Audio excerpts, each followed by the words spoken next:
You ask Tiger to solve. This deals with linear equations with one unknown. The final result is x equals 21. Let's solve it step by step. Group all x terms on the left side of the equation. Subtract 11x from both sides. Group like terms. Simplify the arithmetic. Group like terms. Simplify the arithmetic. Group all constants on the right side of the equation. Subtract 69 from both sides. Simplify the arithmetic.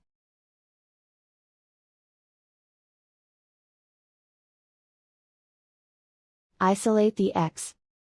Divide both sides by 11. Simplify the fraction. Find the greatest common factor of the numerator and denominator. Factor out and cancel the greatest common factor.